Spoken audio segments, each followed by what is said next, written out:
There is a specific kind of pain that never announces itself out loud. It doesn't scream. It doesn't collapse in the middle of the floor. It sits quietly behind your ribs while you smile at the people who love you, while you answer "I'm fine" at the dinner table, while you drive home in the dark with the radio off, because silence is the only thing that doesn't ask anything from you. You know that pain. And if you clicked on this, I already know something about you that most of the people in your life have never been able to see. You carry more than you show. You have always carried more than you show. There is a weight in you that started long before you had the words to describe it.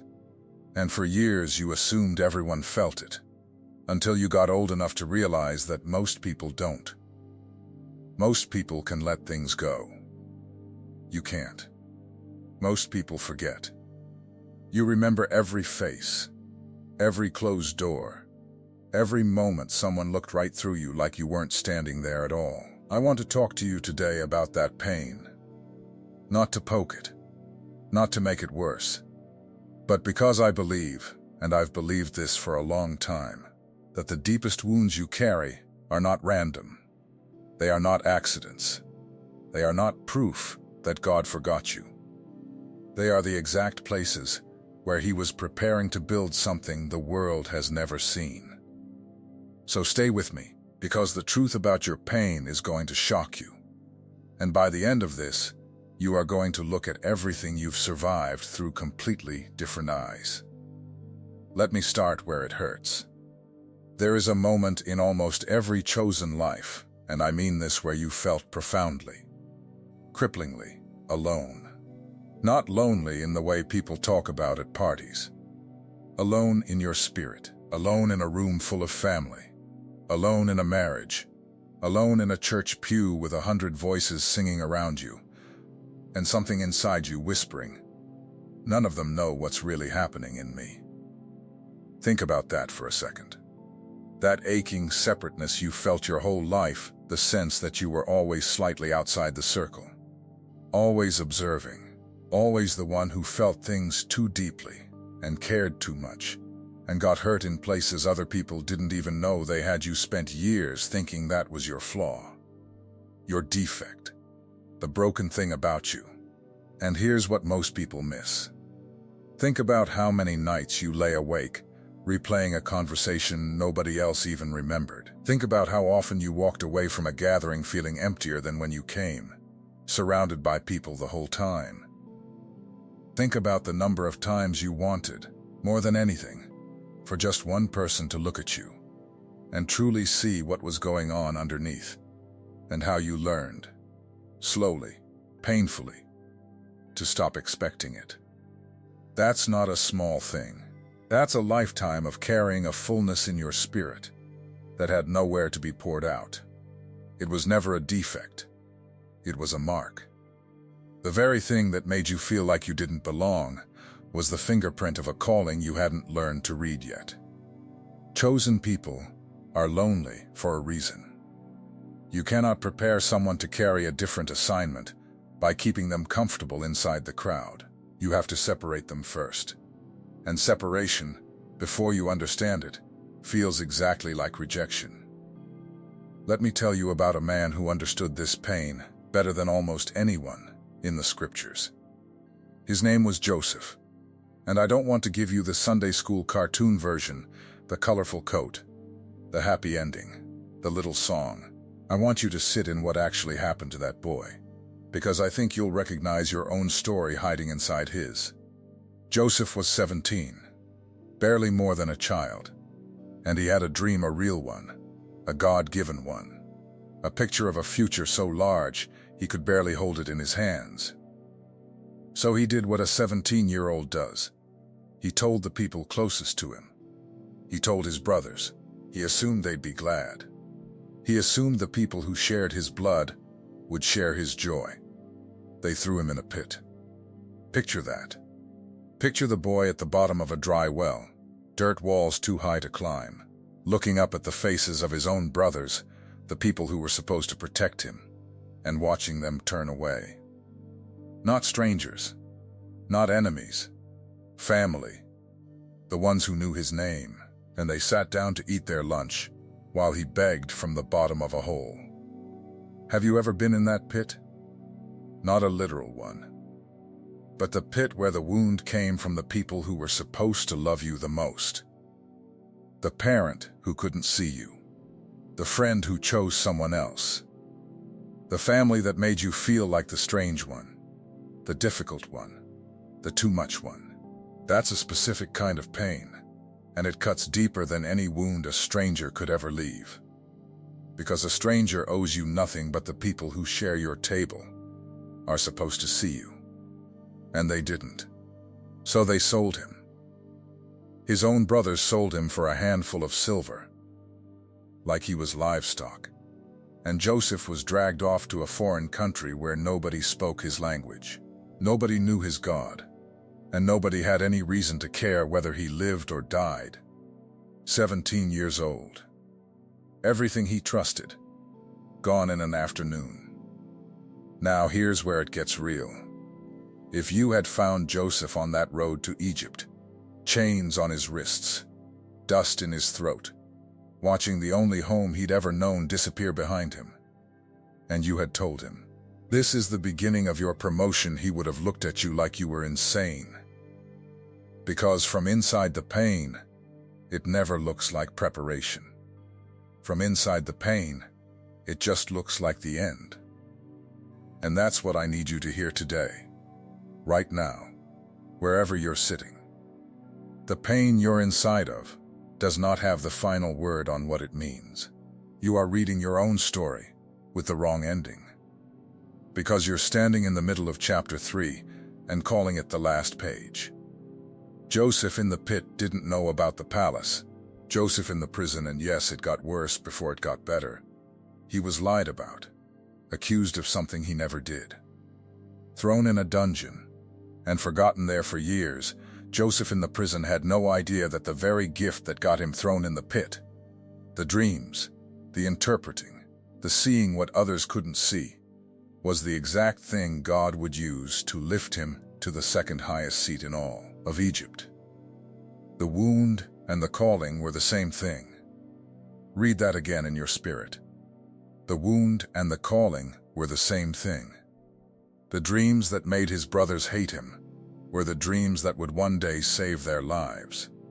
The sensitivity you were mocked for is the sensitivity God is going to use to reach people no one else can reach. The depth that made you feel like a stranger is the depth that will let you go where shallow people can never follow. Let me slow down here, because I don't want this to become abstract. I want to talk about the actual pains, the specific ones. The ones that pierced your soul so deep, you stopped talking about them entirely. The first one is the pain of not being believed. There's a particular agony that comes from knowing something is true, feeling it in your bones, seeing it clearly, sensing it before anyone else does, and having the people around you dismiss it, wave it off, tell you you're imagining things. Tell you you're too sensitive, too dramatic, too much. And so you learned to keep your knowing to yourself. You learned to doubt the very thing inside you that was most trustworthy. You started apologizing for perceptions that turned out, again and again, to be right. Do you know how much that costs a person? To be given eyes that see, and then be shamed every time you say what you see? That's a chosen pain. That's the pain of the one who carries discernment in a world that punishes discernment. And I want to tell you gently, you don't have to keep making yourself smaller so the people who can't see feel comfortable. Your seeing was never the problem. Their blindness was. Think about Noah for a moment. Really think about him, not the nursery wallpaper with the smiling giraffes, but the man. God told him something that no one else could see coming. A flood, rain, in a world that, by the oldest tradition, had never even seen rain fall from the sky. And God asked him to build a boat the size of a small town on dry ground, nowhere near any water, for a disaster no one else believed was real. Imagine the years of that. Imagine the neighbors walking past every single day, watching this man hammer away at an impossible ship in the middle of nowhere. Imagine the laughter, the whispers, the word that must have spread through the whole region, that old fool and his ark. Imagine his own family wondering, in their quiet moments, if the man they loved had finally lost his grip on reality.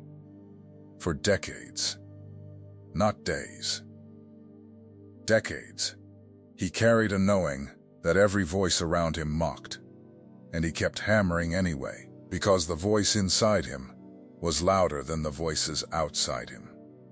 And when the first drop finally fell, every single person who laughed understood, too late, that the strange man had been right the entire time. You have been Noah. You have carried a knowing that everyone around you dismissed. And I'm here to tell you, keep building. The rain is not late. It's coming on its own schedule, not theirs. And the ones who mocked your knowing will one day need the very thing you were faithful enough to build while they were laughing. The second pain is the pain of the closed door you prayed would open. You know the one. There was a thing you wanted so badly you could taste it. A relationship, a dream, a place you thought you were meant to be. And you prayed. You really prayed. You believed. You did everything right. And the door didn't just stay closed, it slammed. And you were left standing there in the hallway, asking God why. When your heart was pure and your faith was real, He let it shut in your face. I'm not going to insult you with a cheap answer, but I will tell you this. Some doors close, not because you failed, and not because God is punishing you, but because on the other side of that door was a version of your life too small for what He put inside you. You were praying for a room. He was saving you for a house. And it feels like abandonment in the moment, because you cannot yet see the size of what He's protecting. There was a woman named Hannah, and her door stayed closed for years. She wanted a child. That was the whole of it, not fame, not fortune, just a child to hold. And year after year that door stayed shut. Worse than shut. The other woman in her household, the one who had children easily, mocked her for it, provoked her, made a sport of her empty arms. Hannah would go up to the house of God every year, and every year she came home with the same aching emptiness. Can you feel how heavy that got? To want one good thing, one pure thing, and to watch it withheld while someone crueler than you got it without even trying. And one day Hannah broke. She went into the house of God and she prayed so hard, weeping so violently and moving her lips with no sound coming out, that the priest watching her assumed she was drunk. That's how deep her pain went. Her prayer didn't even look like prayer anymore. It looked like a woman falling apart. But that broken, wordless, undignified prayer was the one heaven had been waiting for. And out of that closed door, when it finally opened, came Samuel, one of the greatest prophets who ever lived. A man who would anoint kings. Her delay wasn't denial. Her delay was pregnancy of a different kind. God was waiting for the season when the child she carried would arrive into a story big enough to hold him. The closed door you're standing in front of right now might be the same. Not a no, a not yet. A holy delay while heaven arranges something you don't have the eyes to see from the hallway. The third pain, and this one is heavy, is the pain of watching the wrong people prosper while you struggled. Be honest. You've watched it. You've watched people who cut corners, people who hurt others, people who never carried a fraction of the weight you carry, sail through life like the wind was always at their back. Meanwhile, you did it right, and it cost you everything. And something in you cried out the same thing that cried out in the Psalms, the same thing the prophets wrestled with: Lord, where is the justice? Why do the careless flourish while the faithful bleed? I don't have a formula for you, but I have a truth. The people who never carry weight never build muscle. What looks like ease is often just emptiness with good lighting. And the pressure you've been under, the exact pressure you begged him to remove, is the pressure that is forging something in you that ease could never produce. Diamonds and coal are the same element. The only difference is what they endured. And let me tell you something about the ones who seem to prosper without paying any price. You are seeing the front of the house. You are not seeing the empty rooms inside. The person who never had to fight for anything never developed the thing that fighting develops. The person who never wept never learned to comfort. The person who never waited never learned to trust. There is a hollowness that comes from a life that was too easy, and no amount of good lighting can fill it. You would not trade what your suffering built in you for what their comfort left empty in them, not once you see clearly what each one actually made. The prophets wrestled with this exact question, and the answer they kept arriving at was the same. Wait, look at the end of the thing, not the middle. The end tells the truth, the middle only hints at. What you are enduring is writing an ending you cannot read yet. And that brings me to something I need to say to you directly. There are messages that pass through your eyes, and there are messages that pass through your spirit. If something in you recognized itself while watching, don't dismiss it. That is the Spirit confirming what was already written. The secret protocol carries 7 keys that unveil what heaven deposited in you before you ever arrived, things no one around you has ever been able to name. It comes with the full audiobook for your moments of prayer, silence, and encounter with God. And you also receive the awakening map, the guide that illuminates the 5 seasons of spiritual awakening, revealing with precision exactly where you are and what comes next. The link is pinned in the first comment, but only for a limited time. Don't let this moment pass without a response. I'm George, and I've been walking alongside people like you for a long time. Not from a stage, not from a distance, from inside the same valleys you've walked. And I don't say any of this as a man who read about pain in a book. I say it as someone who has sat in his own dark kitchen at 3 in the morning, wondering if God still remembered his name. So let me keep going, because we're not done with the truth yet. There's a 4th pain, and this one is the quietest and the sharpest of them all. It's the pain of the mask. The mask is the face you put on so the world doesn't ask questions. The I'm doing great, the steady smile, the competence you wear like armor. You became so good at carrying your pain silently that the people around you started to assume you don't have any, and that created a loneliness inside the loneliness. Because now, not only are you hurting, but you're hurting where no one can even find you. And here's the cruel part. The stronger you look, the less anyone offers to help. So you keep carrying and carrying, and the weight compounds in the dark. I know that mask, because I wore it too. For years I was the strong one, the one people called when their world was falling apart, the one who always had a word of faith ready.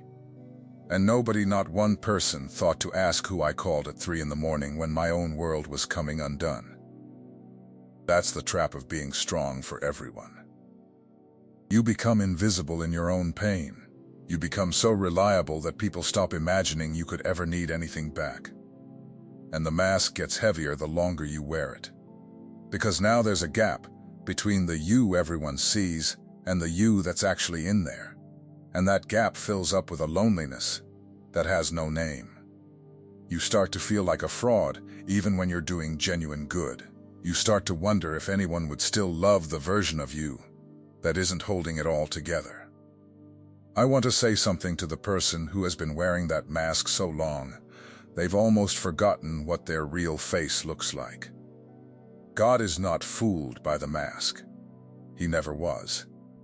While everyone around you was believing the performance, he was watching the real you weep behind it. And he was not disappointed by your weakness. He was drawn to it.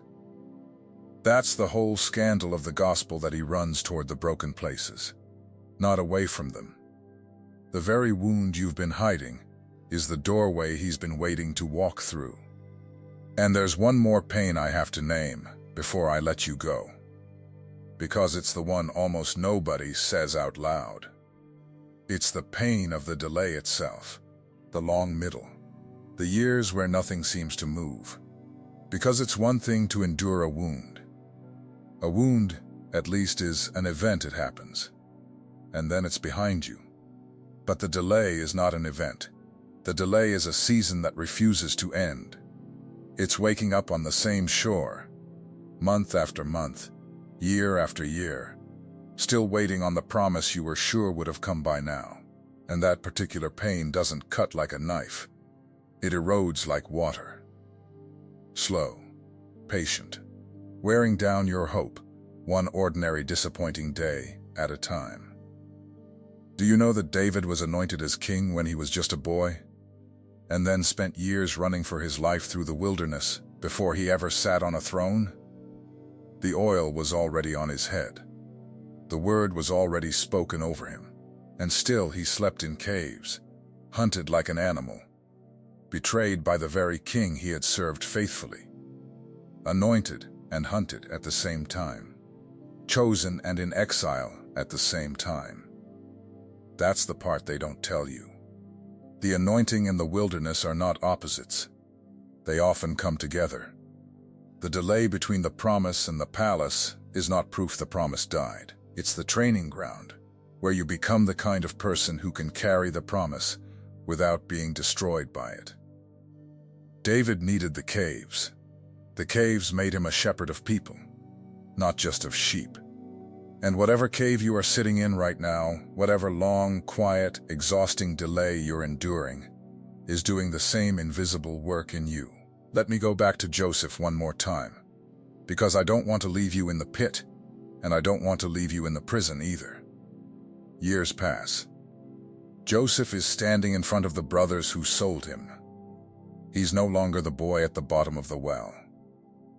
He's second in command of the most powerful nation on earth, and their lives are literally in his hands. He could destroy them with a word. Every ounce of pain they caused him, he could return with interest. And do you know what he does? He weeps. He weeps so loudly the whole household hears it. And he tells them, you meant it for evil, but God meant it for good, to save many lives. He doesn't excuse what they did. He doesn't pretend the pit didn't happen. But he sees, finally, from the other side of the pain, what the pain was building the entire time. That's the shock. That's the truth that changes everything. Your pain was never pointless. Every tear you cried in the dark was being collected. Every injustice was being recorded. Every closed door was redirecting you. Every mask you wore was hiding a purpose too holy to be handled by careless hands. You were not being destroyed. You were being deepened. And the day is coming, it may be closer than you think, when you will stand on the other side of what almost broke you, and you will understand that the very thing you thought disqualified you was the thing that was qualifying you all along. So don't you dare despise your wounds. Don't you dare let anyone convince you that your sensitivity is weakness, that your depth is drama, that your tears are a sign that something is wrong with you. Your tears are holy water. They are the evidence of a heart that never went numb in a world that rewards numbness. You feel everything because you were made to carry something.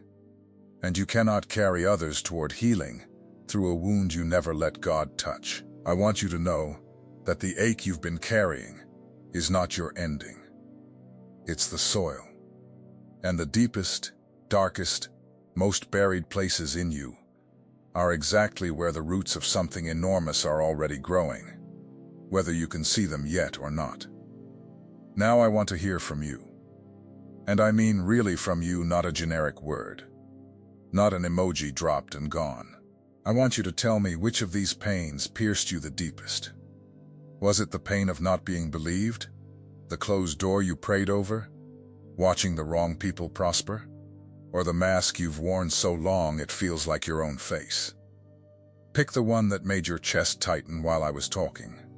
And then tell me, in one honest sentence, the moment you remember it starting. Not the whole story, just the moment. The one that comes to mind before you can talk yourself out of it. Put it in the comments. Because I read them. And because there is something powerful that happens when a person who has hidden their pain for years finally lets one true sentence of it out into the light. This channel is created without ads and without platform income. If these messages have touched your heart, strengthened your faith, or helped you during a difficult moment, and you'd like to support this work, you can use the QR code on your screen or the contribution link in the pinned comment. Thank you for walking this path with us.